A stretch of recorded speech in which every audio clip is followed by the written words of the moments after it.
Hey, Dr. Mike here. So you want to live forever-ish? Well, then you got to know what's in and what's not. Stay tuned to find out. You're listening to Live Foreverish, a show dedicated to helping you live just a little longer. Here's your hosts, Dr. Mike and Dr. Crystal Gossard. All right, welcome to Live Foreverish. Our In and Out, Dr. Crystal. My favorite of the month. Hey, our fans really like these shows, too. This is a well-performing episode. Series? I think it's a series. Yeah. Yeah. The ins and out of living forever-ish, strong, vibrant, a little longer years maybe, but mostly it's about health span. It is, and it's really about what's new in the world of wellness research. Yeah, and there's so much coming out all the time. Oh, it's hard to keep up with. It is. I don't. It takes a team to really do that. All right, so let's get into this. The 3 ins. These are the things that you want to do, right? If you're going to live forever. And in number 1, I love it. Sleep. It's one of I get excited to go to bed. Me too. I love it. Me too. I get so excited. I put on my pajamas as fast as I possibly can in the evening. Yeah. Well, I feel bad if I put my pajamas on too early. I don't.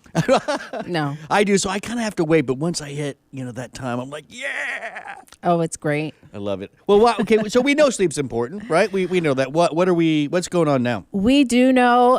And more research is just pointing to sleep for overall health. And now we're seeing sleep for brain health, particularly the aging brain. Yeah. So there's a study published in the journal Neurology in October 2024. Woohoo! I almost said 2025. It is October 2024. I know. Hot off the press. I just realized that. That's why people love the ins and outs of living forever-ish, because we're bringing you hot off the press research. This is important too. As we age, it's well known you don't sleep as well. The deep sleep's not as long and stuff in aging people. And now we're linking that to some brain issues, huh? Is that what's unique about this is that these are younger people. So that's why this study was unique, because they used a younger cohort. Early midlife. Right. So if you, between 18 and 30 years old, if you experienced sleep issues, and the researchers at baseline, sleep data was gathered, and then 5 years later, sleep data was gathered. So between your initial assessment and 5 years later, you were still experiencing sleep issues. And it's a combination of short sleep duration, bad sleep quality, difficulty initiating and maintaining sleep, early morning awakening, and daytime sleepiness. So those are kind of what was analyzed. And then the participants were put in groups like 0 to 1, 2 to 3, or 3 or more poor sleep characteristics. So if you had poor sleep characteristics at baseline, 5 years later, you had poor sleep characteristics, then you were kind of put into these groups. Then, this is the beauty, 15 years later. Ooh, okay, this is long. Yeah, so this was a cohort of people who were in a different study. Right, now these researchers are just kind of analyzing the data that was collected back then. So now we look 15 years later. The researchers looked at brain MRIs. Ooh, that's up my alley. And now they're comparing these brain MRIs. Let's look at the people who had sleep issues earlier on, when they were younger, and what are their brains looking like now? I bet older. That was it. Ding, ding, ding. That's the point. Poor sleep was associated with advanced brain age in midlife. So if you're not sleeping well when you're younger, when you are in your midlife, at the height of your professional career, you've got the family, you've got, everything that's going on in life. Now you have an accelerated aging brain. Yeah. And MRIs are really good at doing that too, because, you can look at atrophy of the brain. You can look at, there's a gray matter, white matter ratio. You can look at, that's well documented as you age. And so these people were fitting those patterns of older. They were. And just to give you specific, participants with more poor sleep, so again, the ones who had multiple poor sleep characteristics, had brains that appeared 1.6 to 2.6 years older than those with fewer sleep issues. Got to get sleep. You got to figure out what to do. So, I mean, obviously, key takeaways for this: you got to fix your sleep issues right away. And the big one, I think, for a lot of people, is sleep apnea. If you're snoring loud, waking people up, you get checked out. It's real simple to do. And a lot of those machines are getting better to use now, and there's different options. So definitely something you want to check out. And then you got to just experiment. Like, I do melatonin and a couple different adaptogenic herbs, and I love it. That's nice. I do chamomile, lemon balm. It's a combination. Chamomile, lemon balm, hinokiol, and I just added glycine last week. Glycine? 1,000 milligrams of glycine. That's my new addition. Is that helping? And I'm dreaming.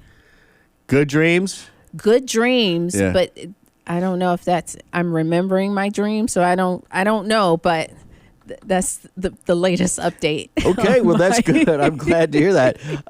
So I do ashwagandha.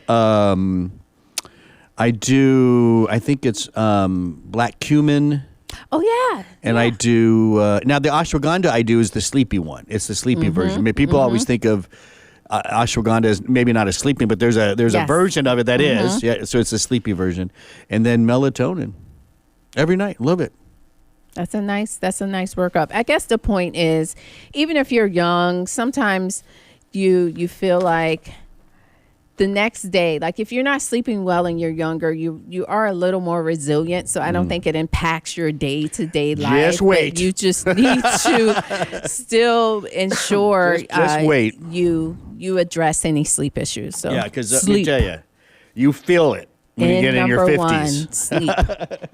All right, let's move on to number 2. This is the end that you want to do, and it just happens to be melatonin. Look at that. Look at the sleep connection today. I know, but it's beyond sleep. So I saw the study with melatonin before I saw the sleep study.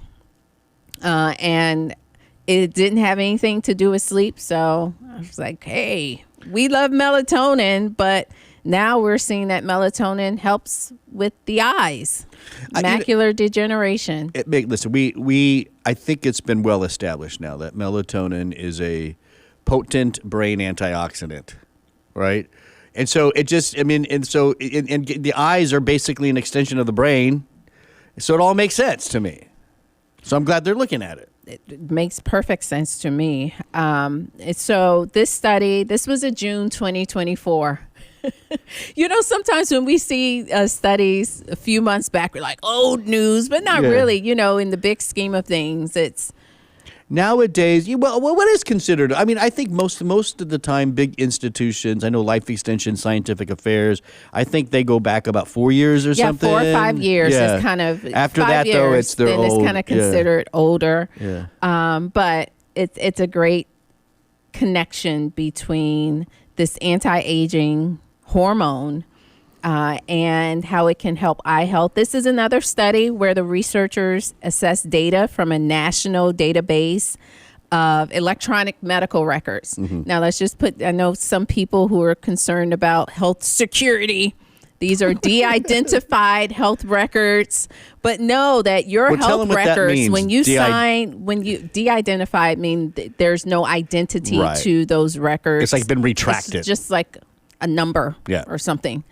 So no one knows who these people are, but or do they? Your medical records can be used and assessed to identify population kind of things that characteristics of a population as it relates to health. So the researchers access that data for individuals 50 years or older with no history of age-related macular degeneration or history of dry.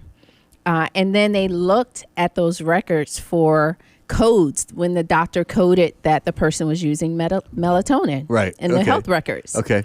So, of course, now we can say, okay, the people who use melatonin had less incidence of macular degeneration. So you can make those associations. Yeah. It's kind of cool when you think about how they go back like that. Yeah. Yeah, I think it's really great.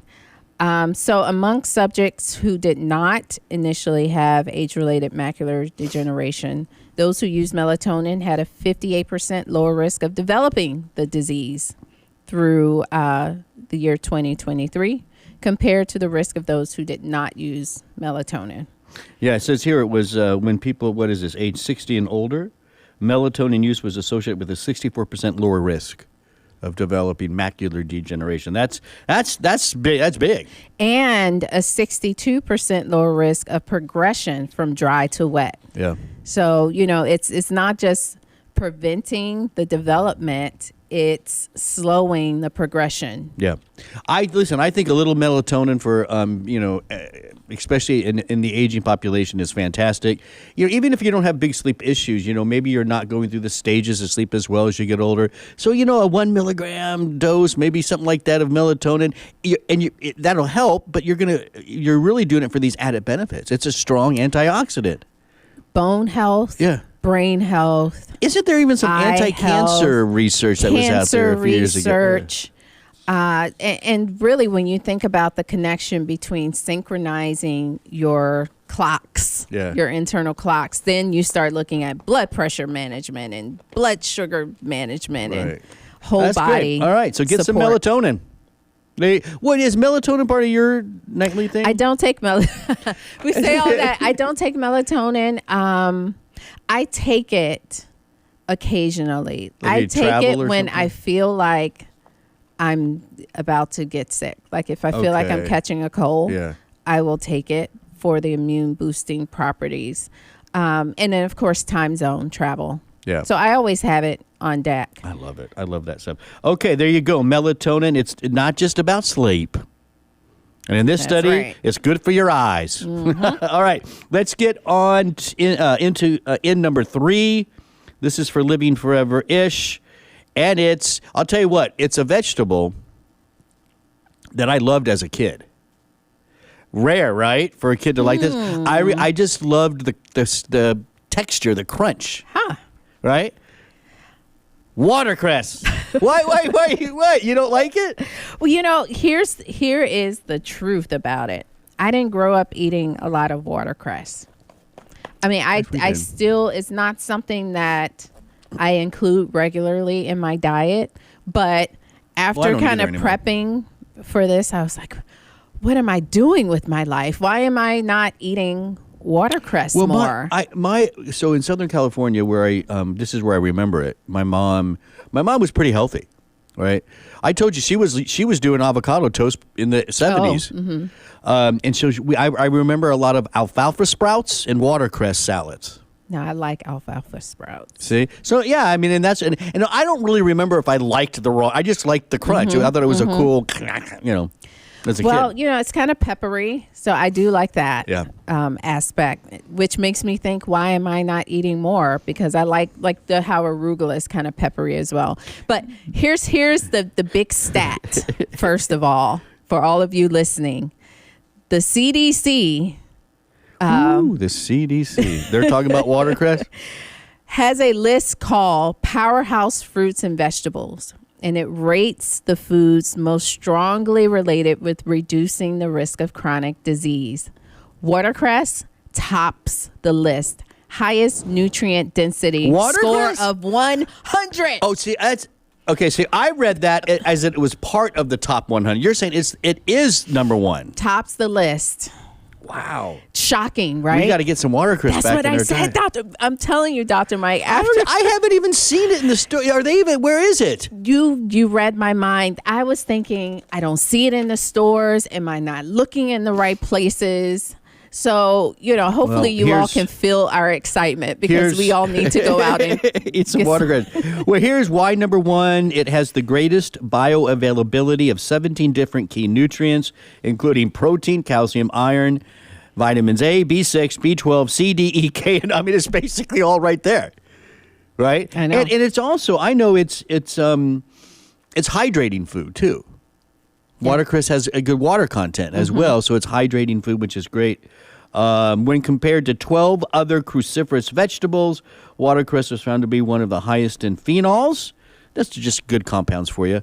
And the ability to neutralize free radicals. So there you go. I don't know. I would have thought there were several other cruciferous vegetables higher than watercress. You would think so. When you look at it, it looks a little wimpy. It does. It doesn't look it's kind of pale looking. It's not. It doesn't have a lot of oomph to it. But there you go. Yeah. So these can be included as salads. Put it in your smoothies.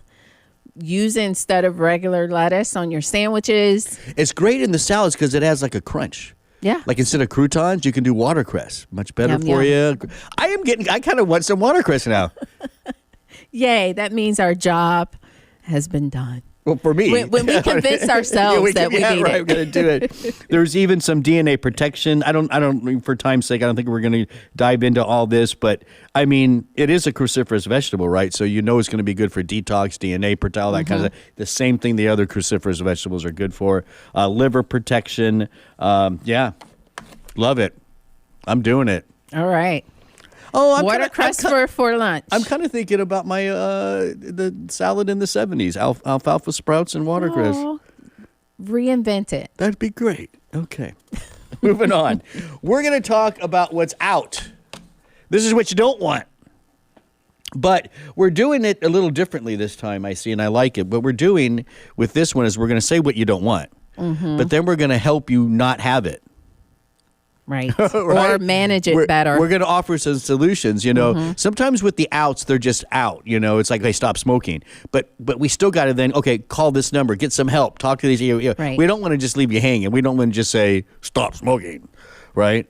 I think it's good that we focus on the solutions as well, or things that can help manage. And so out for this month, the out is Polycystic Ovarian Syndrome.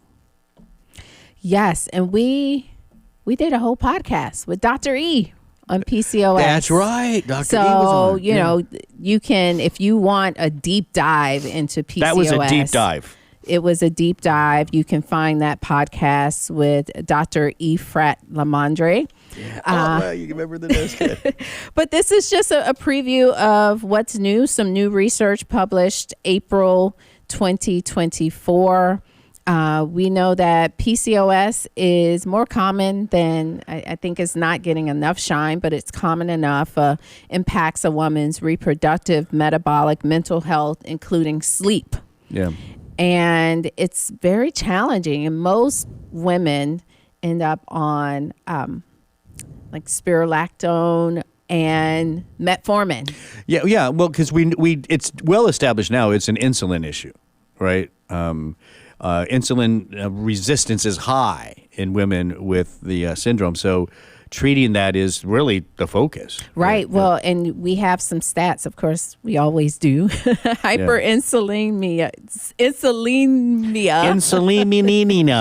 has been observed in up to 50 to 70% of women with PCOS and obesity. So individuals who are dealing with both of those, and 15 to 30% of women with normal weight still have that elevated insulin. Yeah, and so that's the key treatment. I also do feel that there could be some hormonal issues too as well, because you tend to see ovarian syndrome higher in women that are estrogen dominant. They don't have as much progesterone calming thing, because estrogen is wanting to build things, right? Build, get ready for pregnancy, and progesterone is supposed to come along, calm all that down. And if you're low on progesterone, that's called estrogen dominance, and that is also not as strong as insulin, but that's the main cause. But I do think there's some hormones to look at as well.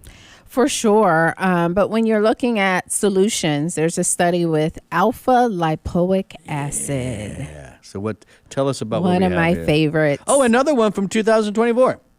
Yes. Wow. All of these are this year. I mean, the research is always at least 3-4 months. Okay. So we have alpha-lipoic acid. It says here it improved peripheral sensitivity to insulin and liver clearance of insulin. Yeah.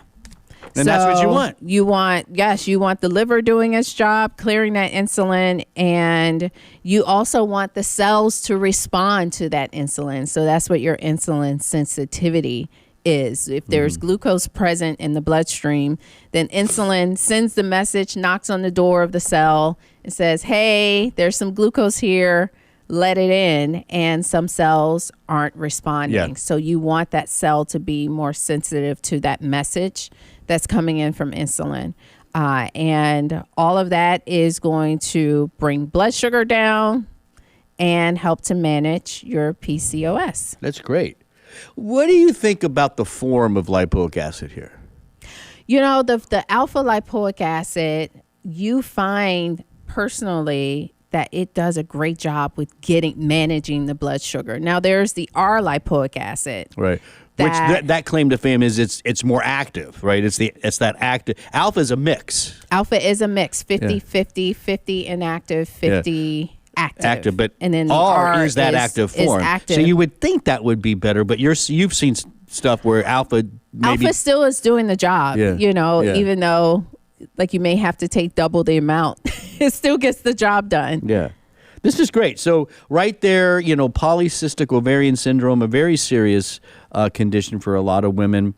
We know it's insulin related, and here you got lipoic acid showing an improvement in insulin sensitivity, getting that sugar in the cell where it belongs, not hanging out in the blood.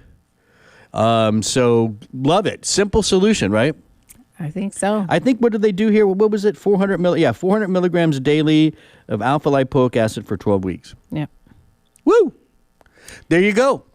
Dr. Your Christo. ins, 3 ins, 1 out. 3 ins and 1 out for living. Forever-ish. All right. Don't forget, you can go to liveforeverish.com and check out many, many, many, many more episodes.